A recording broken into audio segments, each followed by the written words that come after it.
Hello বন্ধুরা, কেমন আছো সবাই? আরও একটি হেল্পফুল এবং ইনফরমেটিভ ভিডিও নিয়ে চলে আসলাম বাংলা স্টাডি হাব চ্যানেলে। তোমরা যারা এবার উচ্চ মাধ্যমিক দ্বাদশ শ্রেণী রাষ্ট্রবিজ্ঞানের থার্ড সেমিস্টারের পরীক্ষার্থী, তাদের জন্য ভিডিওটি অত্যন্ত গুরুত্বপূর্ণ হতে চলেছে। আজকের এই ভিডিওতে আমরা রাষ্ট্রবিজ্ঞানের থার্ড সেমিস্টারের প্রথম অধ্যায় অর্থাৎ ইউনিট 1 থেকে 70টি গুরুত্বপূর্ণ প্রশ্ন এবং বিগত বছরের প্রশ্ন নিয়ে আলোচনা করব।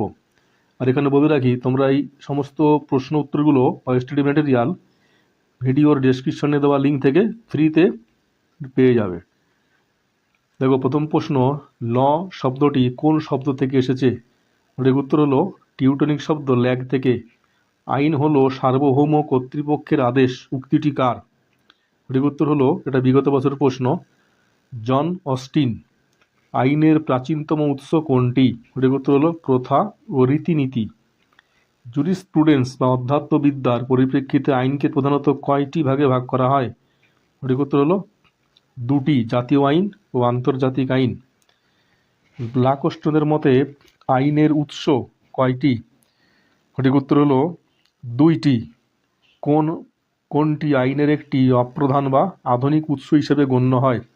সঠিক উত্তর হলো শাসন বিভাগীয় আইন।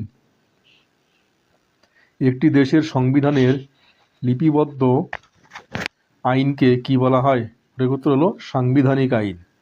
আইন মান্য করার প্রধান কারণ কি? উত্তর হলো রাষ্ট্রের প্রতি আনুগত্য ও সামাজিক উপযোগিতা। লেকচার্স অন জুরিসপ্রুডেন্স গ্রন্থটি রচয়িতা কে? সঠিক উত্তর হলো জন অস্টিন। আন্তর্জাতিক আইনের জনক কাকে বলা হয়? সঠিক উত্তর হলো হুগো প্রোটিয়াস। প্রথা যখন রাষ্ট্র কর্তৃক স্বীকৃতি পায় তখন তা কিসে পরিণত হয়? সঠিক উত্তর হলো আইনে। বিচারকগণ কর্তৃক সৃষ্ট আইনকে কি বলা হয়? সঠিক উত্তর হলো বিচার বিভাগীয় আইন বা কেস ল। রাষ্ট্র ও নাগরিকের পারস্পরিক সম্পর্ক নিয়ন্ত্রণকারী আইনকে কি বলে?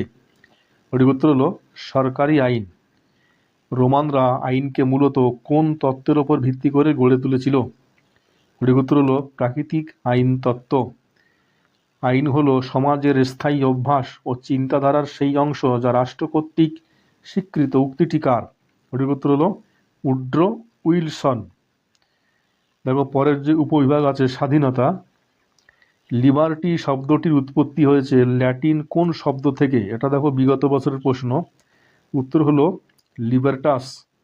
যেখানে আইন থাকে না সেখানে স্বাধীনতা থাকতে পারে না, উক্তিটি কার? উত্তর হলো জন লক। স্বাধীনতার ইতিবাচক ধারণার অন্যতম প্রবক্তা কে? সঠিক উত্তর হলো টি.এইচ. গ্রিন।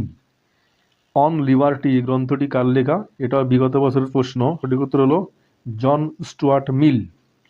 স্বাধীনতার সবচেয়ে গুরুত্বপূর্ণ সুরক্ষা কবচ কোনটি?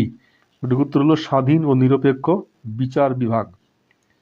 ভোটদান বা নির্বাচনে প্রতিদ্বন্দ্বিতা করার অধিকার কোন স্বাধীনতার অন্তর্ভুক্ত? এটা হলো রাজনৈতিক স্বাধীনতা। আমাদের আরও একবার বলে রাখি, তোমরা এই সমস্ত ভিডিওতে যা দেখছো স্টাডি ম্যাটেরিয়াল ডেসক্রিপশনে দেওয়া লিঙ্ক থেকে একদম ফ্রিতে ডাউনলোড বা কপি করে নিতে পারবে এবং বাড়িতে পড়তে পারবে। মানুষ স্বাধীন হয়ে জন্মায়, কিন্তু সর্বত্রই সে শৃঙ্খলিত, উক্তিটি কার? উত্তর হলো রুসো। বেকার ভাতা, বার্ধক্য ভাতা বা কাজ পাওয়ার অধিকার কোন স্বাধীনতার অন্তর্গত? সঠিক উত্তর হলো অর্থনৈতিক স্বাধীনতা। আইনের অনুশাসনই স্বাধীনতার ভিত্তি, উক্তিটি কার? সঠিক উত্তর হলো ডাইসি। স্বাধীনতার নেতিবাচক ধারণার অর্থ কি? সঠিক উত্তর হলো সব ধরনের বাধা নিষেধের অনুপস্থিতি। জাতীয় স্বাধীনতা বলতে মূলত কি বোঝায়? সঠিক উত্তর হলো একটি দেশের সার্বভৌমিকতা। নাগরিকদের মৌলিক অধিকার রক্ষা করার জন্য সংবিধানে কি থাকা প্রয়োজন? সঠিক উত্তর হলো সাংবিধানিক প্রতিবিধানের অধিকার ও বিচার বিভাগীয় পর্যালোচনা। অনিয়ন্ত্রিত স্বাধীনতা স্বেচ্ছাচারিতার নামান্তর, উক্তিটি কোন ধারণাকে সমর্থন করে? সঠিক উত্তর হলো ইতিবাচক স্বাধীনতা। ক্ষমতার বিকেন্দ্রীকরণ স্বাধীনতার অন্যতম প্রধান শর্ত, এই মতবাদের সমর্থক কে? সঠিক উত্তর হলো ল্যাংকি। নাগরিকের ব্যক্তিত্ব বিকাশের জন্য কোন স্বাধীনতা সবচেয়ে আগে প্রয়োজন? সঠিক উত্তর হলো আর্কিওলজি, সামাজিক ও ব্যক্তিগত স্বাধীনতা। দেখো, পরের যে উপবিভাগ সাম্য। সাম্য ও স্বাধীনতাকে পরস্পরের পরিপূরক বলে মনে করেন কে? সঠিক উত্তর হলো R.H. টনি। আইনের চোখে সবাই সমান, এটি সাম্যের কোন রূপকে নির্দেশ করে? সঠিক উত্তর হলো আইনি সাম্য। জাতি, ধর্ম, বর্ণ নির্বিশেষে সমাজের সব মানুষের সমান সুযোগ ও সুবিধাকে কি বলা হয়? সঠিক উত্তর হলো সামাজিক সাম্য। অর্থনৈতিক সাম্য ছাড়া রাজনৈতিক স্বাধীনতা অর্থহীন, উক্তিটি কার? এটাও বিগত বছরের প্রশ্ন। সঠিক উত্তর হলো G.D.H. কোল। লিঙ্গ সাম্য বা জেন্ডার ইকুয়ালিটি বলতে কি বোঝায়? সঠিক উত্তর হলো নারী ও পুরুষের সমান অধিকার ও মর্যাদা প্রতিষ্ঠা। রাষ্ট্রীয় কাজে বা প্রশাসনে সবার সমান অংশগ্রহণ অধিকারকে কি বলে? সঠিক উত্তর হলো রাজনৈতিক সাম্য। সাম্যের অর্থ সুযোগের সমতা, এই ধারণার ওপর কে জোর দিয়েছেন? সঠিক উত্তর হলো লাংকি। ভারতীয় সংবিধানের কত নম্বর ধারায় আইনের চোখে সমতা নিশ্চিত করা হয়েছে? সঠিক উত্তর হলো 14 নম্বর ধারায়। অত্যন্ত গুরুত্বপূর্ণ প্রশ্ন এটা। সাম্য ও স্বাধীনতা পরস্পর বিরোধী, এই মতের সমর্থক কে? উত্তর হলো লর্ড অ্যাক্টন ও টকভিল। সংস্কৃতির সংরক্ষণ ও নিজের মাতৃভাষার শিক্ষালাভের অধিকার কোন সাম্যের অংশ? সঠিক উত্তর হলো সাংস্কৃতিক সাম্য।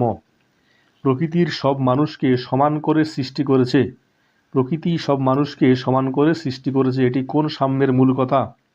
সঠিক উত্তর হলো প্রাকৃতিক সাম্য। সাম্যের আধুনিক ধারণার কোন বিষয়টি সবচেয়ে বেশি গুরুত্ব পায়? সঠিক উত্তর হলো সমান সুযোগ ও বৈষম্যের অবসান। সমাজতান্ত্রিক রাষ্ট্রে কোন সাম্যের ওপর সবচেয়ে বেশি জোর দেওয়া হয়? সঠিক উত্তর হলো অর্থনৈতিক সাম্য। অস্পৃশ্যতা দূরীকরণ ভারতীয় সংবিধানের 17 নম্বর ধারা এটা উল্লেখ আছে, কোন সাম্য প্রতিষ্ঠার প্রয়াস? সঠিক উত্তর হলো সামাজিক সাম্য। ইকুয়ালিটি গ্রন্থটি রচয়িতা কে? উত্তর হলো R.H. টনি। দেখো পরের যে উপবিভাগ ন্যায় বিচার, জাস্টিস শব্দটি ল্যাতিন কোন শব্দ থেকে এসেছে? সঠিক উত্তর হলো জাস, যার অর্থ মুক্ত করা বা বন্ধন, যুক্ত করা বা বন্ধন। রিপাবলিক গ্রন্থে ন্যায় বিচার বা জাস্টিস নিয়ে বিস্তারিত আলোচনা কে করেছেন? এটাও বিগত বছরের প্রশ্ন। উত্তর হলো Plato. A theory of justice 1971 গ্রন্থটির রচয়িতা কে? সঠিক উত্তর হলো জন রলস। ন্যায় বিচারের কয়টি প্রধান রূপ লক্ষ্য করা যায়? সঠিক উত্তর হলো 3টি। সমাজে সম্পদ ও সুযোগের ন্যায়সঙ্গত বন্টনকে কি ধরনের ন্যায় বিচার বলা হয়? সঠিক উত্তর হলো বন্টনমূলক বা সামাজিক অর্থনৈতিক ন্যায় বিচার। অ্যারিস্টটল ন্যায় বিচারকে প্রধানত কোন দুটি ভাগে ভাগ করেছেন? সঠিক উত্তর হলো বন্টনমূলক এবং সংশোধনমূলক। আরেকবার বলে রাখি, তোমরা যারা ভিডিওটা দেখছো ডেসক্রিপশনে দেওয়া লিঙ্ক থেকে একদম পুরোপুরি ফ্রিতে পেয়ে যাবে। ন্যায় বিচারের উৎসের হিসাবে কোনটি প্রাচীনতম? সঠিক উত্তর হলো ধর্ম ও নৈতিকতা। সাম্যের ধারণার সাথে ন্যায় বিচারের সম্পর্ক কেমন? সঠিক উত্তর হলো গভীর ও অবিচ্ছেদ্য সম্পর্ক। আইনের নিরপেক্ষ ও সঠিক প্রয়োগই হলো আইনি ন্যায় বিচার, এটি কার মত? সঠিক উত্তর হলো স্যালমন্ড। ভারতীয় সংবিধানের প্রস্তাবনায় কোন ধরনের ন্যায় বিচারের কথা বলা হয়েছে? সঠিক উত্তর হলো সামাজিক, অর্থনৈতিক ও রাজনৈতিক ন্যায় বিচারের কথা বলা হয়েছে। দেখো পরের যে উপবিভাগ ক্ষমতার স্বতন্ত্রীকরণ নীতি। আধুনিক রাষ্ট্রে সরকারের কয়টি বিভাগ থাকে? উত্তর হলো 3টি, শাসন বিভাগ, বিচার বিভাগ এবং আইন বিভাগ। ক্ষমতার স্বতন্ত্রীকরণ নীতির মূল প্রবক্তা কে? এটাও উচ্চ মাধ্যমিকে গত বছরের বিগত প্রশ্ন। উত্তর হলো মন্টেস্কু। মন্টেস্কু কোন গ্রন্থে ক্ষমতার স্বতন্ত্রীকরণ নীতি ব্যাখ্যা করেছেন? এটাও বিগত বছরের প্রশ্ন, অত্যন্ত গুরুত্বপূর্ণ প্রশ্ন এটা, দি স্পিরিট অফ লস গ্রন্থে। ক্ষমতার স্বতন্ত্রীকরণ নীতির মূল উদ্দেশ্য কি? সঠিক উত্তর হলো নাগরিক স্বাধীনতা রক্ষা করা এবং স্বৈরাচার রোধ করা। কোন দেশে পূর্ণাঙ্গ বা কঠোর ক্ষমতা স্বতন্ত্রীকরণ নীতি কার্যকর রয়েছে? এটাও বিগত বছরের প্রশ্ন। উত্তর হলো মার্কিন যুক্তরাষ্ট্রে। মার্কিন যুক্তরাষ্ট্রের সংবিধানে ক্ষমতা স্বতন্ত্রীকরণ নীতির পাশাপাশি আর কোন নীতি গৃহীত হয়েছে? সঠিক উত্তর হলো নিয়ন্ত্রণ ও ভারসাম্য নীতি। পূর্ণ ক্ষমতার স্বতন্ত্রীকরণও সম্ভব নয়, কাম্যও নয়, উক্তিটি কার? উত্তর হলো লিপসন।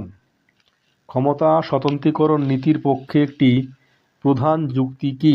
উত্তর হলো এটি স্বৈরাচারী প্রবণতা রোধ করে এবং নাগরিক স্বাধীনতা সুরক্ষিত করে। ক্ষমতা স্বতন্ত্রীকরণ নীতির বিপক্ষে একটি যুক্তি হলো, উত্তর হলো, এটি সরকারের 3টি বিভাগের মধ্যে কাজের সমন্বয় ও সহযোগিতা নষ্ট করে। ভারতের শাসন ব্যবস্থায় কোন ধরনের শাসন পরিলক্ষিত হয় যার কারণে কঠোর ক্ষমতা স্বতন্ত্রীকরণ নেই?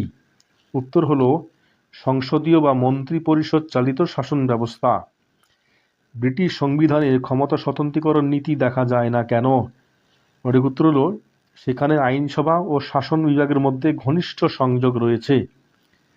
শাসন বিভাগের হাতে আইন ও বিচার ক্ষমতা কেন্দ্রীভূত হলে স্বাধীনতা লোপ পায়, এই সতর্কবার্তা কে দিয়েছিলেন? সঠিক উত্তর হলো মন্তেস্কু। আমলাতন্ত্র বা স্থায়ী প্রশাসকরা সরকারের কোন বিভাগের অন্তর্গত? উত্তর হলো শাসন বিভাগের। অর্পিত ক্ষমতাপ্রসূত আইন বা ডেলিগেটেড লেজিসলেশনস ক্ষমতা স্বতন্ত্রীকরণ নীতির সঠিক অপশনটি হলো পরিপন্থী বা ব্যতিক্রমী হিসেবে কাজ করে। ব্ল্যাকস্টোন তার কোন বিখ্যাত গ্রন্থে মন্টেস্কুর ক্ষমতা স্বতন্ত্রীকরণ নীতিকে সমর্থন করেছিলেন? সঠিক উত্তর হলো commentaries on the laws of England. তাহলে বন্ধুরা, প্রথম অধ্যায়ের থেকে সংকলিত প্রশ্নগুলো এই পর্যন্ত। ভিডিওটি ভালো লাগলে অবশ্যই তোমরা শেয়ার করো এবং লাইক কমেন্ট করো, এবং এই রকম ভিডিও আরও পাওয়ার জন্য এবং তোমাদের পরীক্ষার সম্পূর্ণ প্রস্তুতির জন্য চ্যানেলটি অবশ্যই সাবস্ক্রাইব করে রাখো।